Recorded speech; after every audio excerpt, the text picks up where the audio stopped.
Joe Biden just announced he has a serious form of prostate cancer. And this comes just as a book is coming out of how basically Democratic Party elites covered up Joe Biden's cognitive decline. This happened to be announced, his cancer announcement happened to be announced just as his book is coming out. So anyway, Jim Clyburn is among the Democratic Party. And that's, I think, important, by the way, I mean, not to sound like a conspiracy theorist, and obviously I'm sure the cancer is real, but it is very useful timing, I'll just say, for Biden to come out about a very aggressive form of prostate cancer right when this book that's kind of exposing him as totally ill-equipped and unprepared to run for president, and exposing the kind of cover-up is coming out. The speculation that's out there, and of course, we're not advancing this theory because we have no way of knowing, but this is what people are speculating, that this cancer diagnosis actually was made earlier and that they've kept it secret to blunt the impact of the book, or because they didn't want to admit it when Joe Biden was campaigning. Again, no evidence for that, but people are so mistrustful now of the Democratic Party elites and Joe Biden that people understandably raise questions. And I mean, when I think of Joe Biden and cancer, I think about the fact that he supported an Israeli mass murder campaign that destroyed hospitals in Gaza, including ones that treated people for cancer. So this is a headline from November of 2023. Gaza's only cancer hospital goes out of service. That's back then. And I wonder why it went out of service. Yeah. And this is a more recent headline. Gaza's last hospital for 10,000 cancer patients shuts down due to repeated Israeli strikes. And that was Israel's recent attacks on the European hospital. So how many cancer patients has Joe Biden helped make even more sick and even help kill because of his support for Israeli mass murder? That's what I think about when I think about Joe Biden and cancer. Yeah, well, I think about that, and I also think about his saying that he would veto Medicare for all. Yeah, that's right. But he was so proud of that too. He didn't even hesitate to say he would veto it. Okay, so here's Jim Clyburn. I still can't get over the way the headlines cover Israel bombing cancer hospitals. That they have to shut down. Yeah, sorry, we have to close up shop, but it's tough times around here for this cancer hospital. We're a low budget operation. We couldn't make it. It didn't help that we were being bombarded and under siege. Anyway, so Jim Clyburn, Democratic Congress member of South Carolina, he was a major Biden booster. Oh yeah. They actually, one of the things that this new book about Joe Biden's decline in the cover-up reveals was that they actually made sure to hold the South Carolina primary first to give Joe Biden a boost. Right, like in the primary. So they actually, once again, as they did with Hillary Clinton and Bernie, they once again rigged the primary to give Biden the advantage by holding a state that they knew he would win early. And Jim Clyburn was all over that. And Jim Clyburn was also an opponent of Medicare for all, by the way. Clyburn, shocker. And so big recipient of big pharma donations. Shocker, total shocker. I'm sure it's just a coincidence that he did. They took part in sabotaging Bernie Sanders. So Jim Clyburn, after being a big Biden booster, now he's being asked by Jake Tapper, one of the co-authors of this new book, who, by the way, also covered up for Biden's cognitive decline. But that's another story.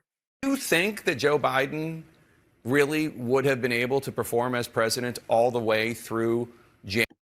Do you think that Joe Biden really would have been able to perform as president all the way through January 2029 when he would be 86? Yes, I thought that back then. I still think that, but I don't know that. When people ask me, did I know this or did I know the other? And the fact of the matter is, no, I didn't. And you make my point here. So it's not all about age. I love that. I still think it, but I don't know it. Right. So, yeah. All right. Well, then you can basically never be wrong. Right. If you still think something that's demonstrably false, but you can say, well, I don't know for sure. Okay, great. So don't take a position on anything, and just don't ever be accountable for anything you've ever advocated because you think it, you just don't know it. All right. Right. Yeah. It sounds like he's in a philosophy class or something. Yeah. Can we ever know? Can we ever really know? Yeah. Yes. I've seen people develop Alzheimer's when they're in their 30s and 40s. Okay, he should write a paper about that because that's pretty rare. Alzheimer's in Your 30s and 40s by Yeah. by Congressmember Jim Clyburn. Mhm. Yeah. Yeah. And I'm sorry, what is the relevance of this? Like, so you're saying that because someone else may have developed Alzheimer's in the 30s and 40s, that it's okay to cover up for Joe Biden's cognitive decline in his 80s? Is that what I'm hearing? Yeah. So it's not about age, it's about the ability to do the job. And I never saw anything that allowed me to think that Joe Biden was not able to do the job.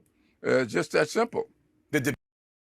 So what I'm hearing from Jim Clyburn is age ain't nothing but a number.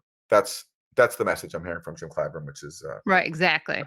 a song by Aaliyah, written by Yeah. R. Kelly. So it's a little, Yeah. it's a little Which is creepy, really, I mean, no wonder he that's the said that. but that's the argument. Age ain't nothing but a number. Right. I was thinking the same thing, actually. Yeah. Okay, let's go to Van Jones. It's so great that Jake Tapper has this show because he's hawking his book so hard.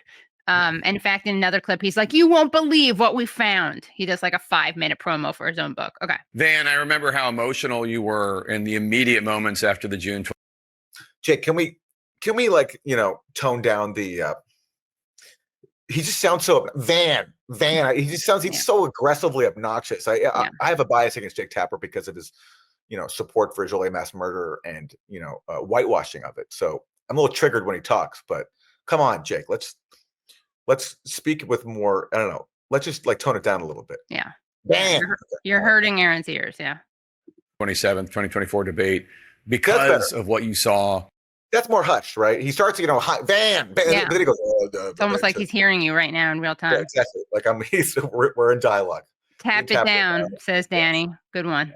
On the stage. And with all this new reporting coming out, and I should disclose that I gave both of you copies of the book so you would have a little bit more information. So you would pimp it out for me. Yeah, I should disclose that the book I've just authored is on sale now by Amazon, Barnes & Noble. I did give them copies to help promote the book, which I'm doing right now. And again, I'm not going to mention that I covered up the very cognitive decline that I now claim I'm exposing.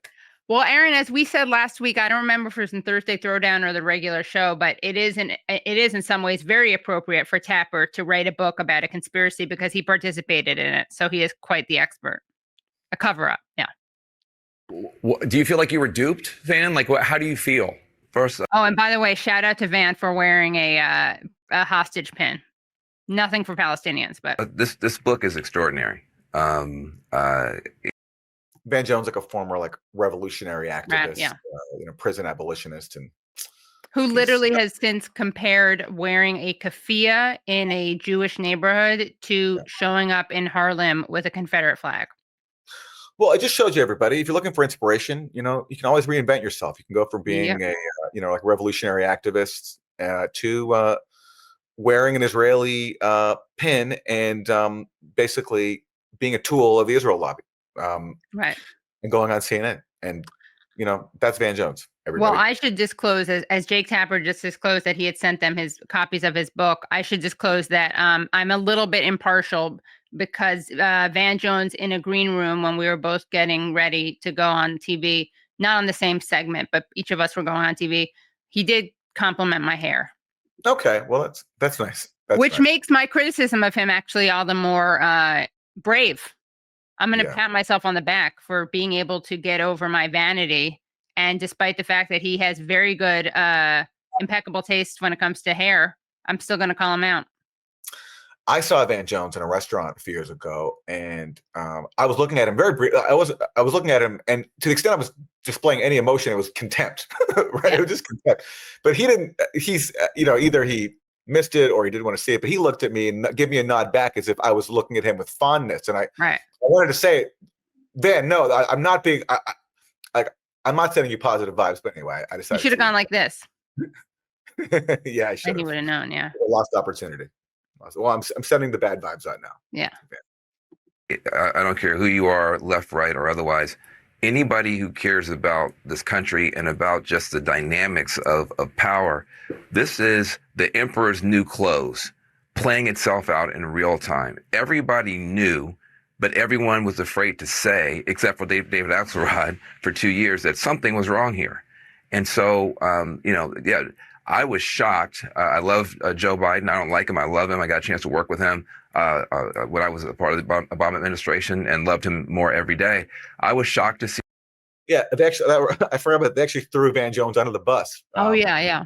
After some conservatives complained about him because I forgot what he did. I think he signed a letter asking for an investigation into 9/11. I believe that was what it was. Oh, okay. Well, don't quote me 100%, but I think it's true. Yeah. Like, but again, he did something I don't know, Aaron, because I feel like James Clyburn. I think that, but I can't say I know. Yes. See his condition when he came out, and so was the world. And that wasn't shocked. I love, but everyone was afraid to say, except for David Axelrod for 2 years, that something was wrong here. And so, I was shocked. I love Joe Biden. I don't like him. I love him. I got a chance to work with him when I was a part of the Obama administration and loved him more every day. I was shocked to see his condition when he came out, and so was the world. And that wasn't the first time he was in that condition. The book makes it very, very clear. There are people who knew and said nothing. And that is a crime against this republic. And I think the Democrats are going to pay for a long time for being a part of what is now being revealed to be a massive cover-up. Okay, do you hear what he just said? He literally said that everybody knew it was the emperor's new clothes, right?